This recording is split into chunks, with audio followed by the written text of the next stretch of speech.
Sleep is good, death is better. I'm going to sleep now, dear, to sleep, perchance to dream. Oh, and before I do, did I mention that I had to put the dog to sleep last Thursday? And yes, needless to say, it split me in half, left me impaled on a skewer, suspended in mid-air. I am now a ghost, a walking corpse. I am, in fact, presently speaking with you posthumously, from infinitely far away, but no matter. I am off to, well, at the very least, a place far better than this stinking hovel, and one containing far better than your loathsome company. In my dreams, I achieve everything. Here, nothing, ever. Nothing worth having, at any rate.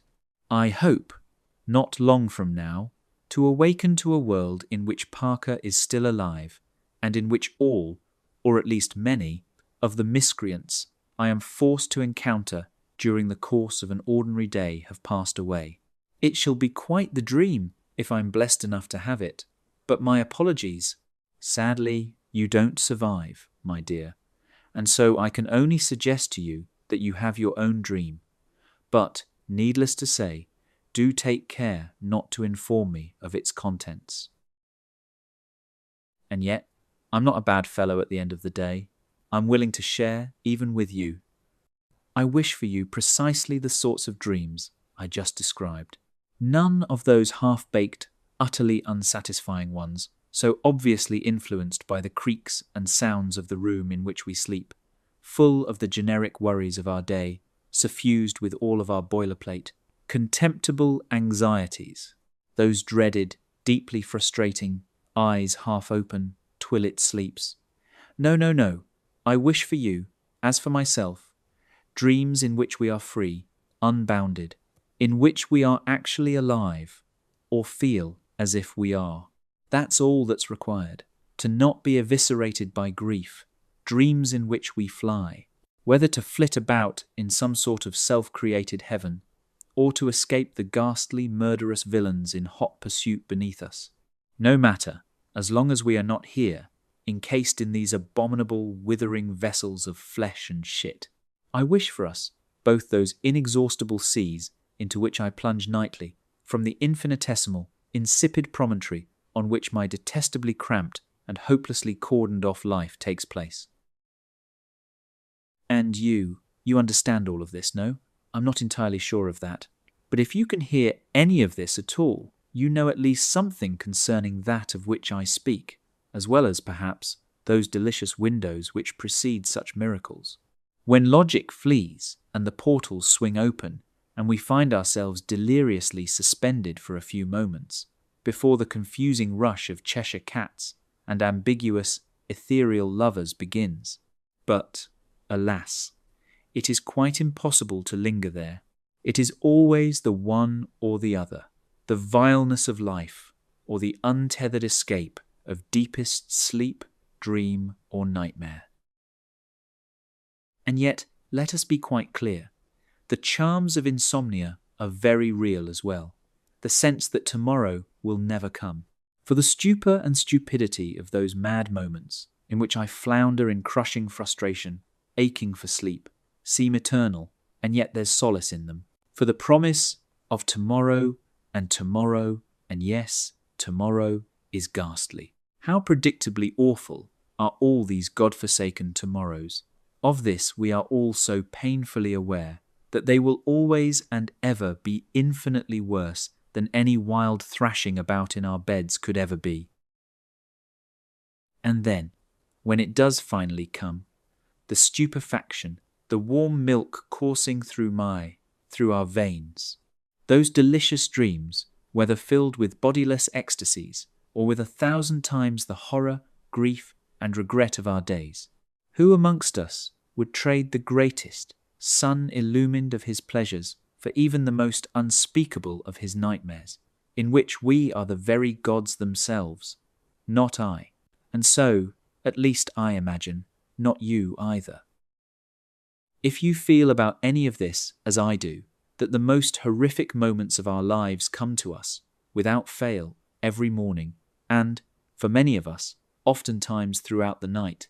Those of waking when we have rested sufficiently, or been awoken involuntarily, of needing to pee, to feed the dog, those mornings which arrive with such appalling regularity, in which we must once again face our repulsive, deceitful spouse, our soul-crushing job, the horrors of being the slave of our vile, incomprehensibly sadistic bodies, the appalling stench of our sickeningly overfamiliar homes.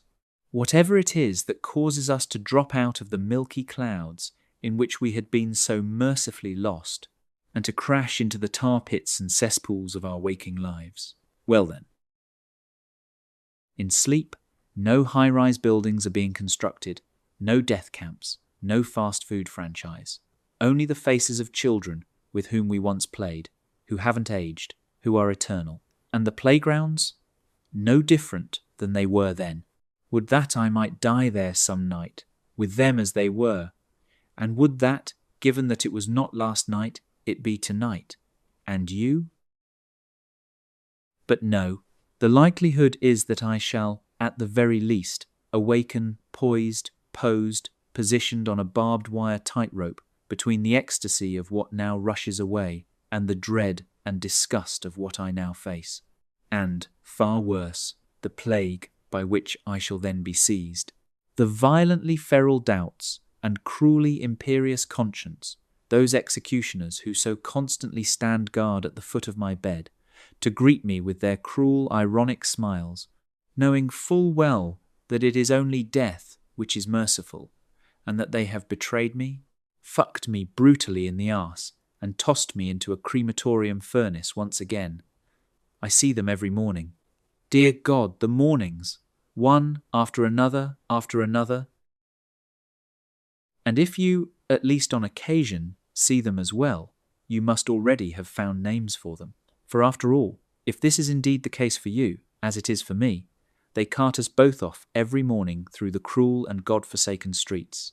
The jeers and catcalls of those awaiting our slow-motion execution, shattering our skulls, leaving us palpating, jerking violently, and broken into countless pieces on the pavement. This daily life of ours, this eternal death by 1,000 cuts.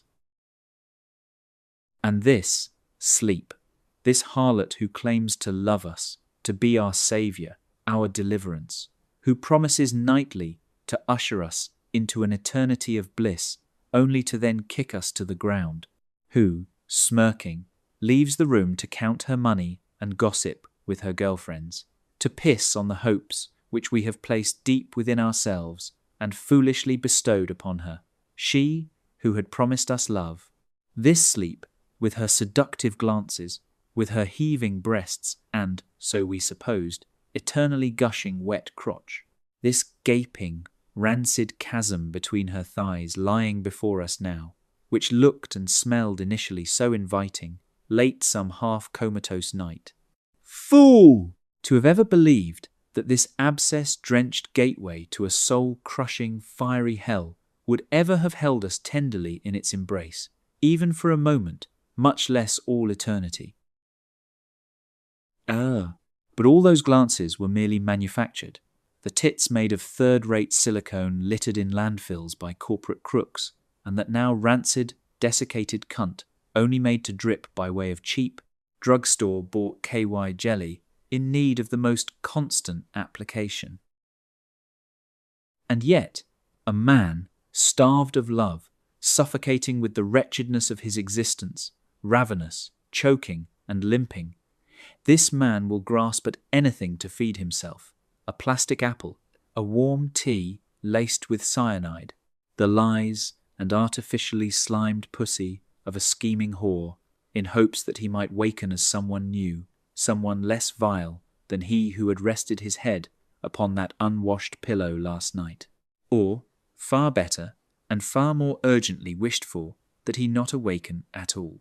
For whether we emerge from the Elysian field of an ecstatic dream or the fetid swamp of the most ghastly nightmare, it is only and ever to a far worse slag heap of ratsbane and arsenic, from which the very worst of our nightmares had momentarily and mercifully spared us. You know, perhaps, how it is.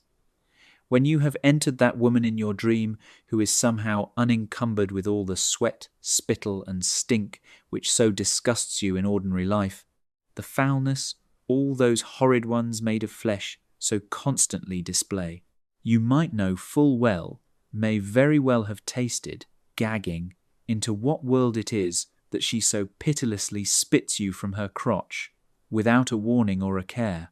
Face it.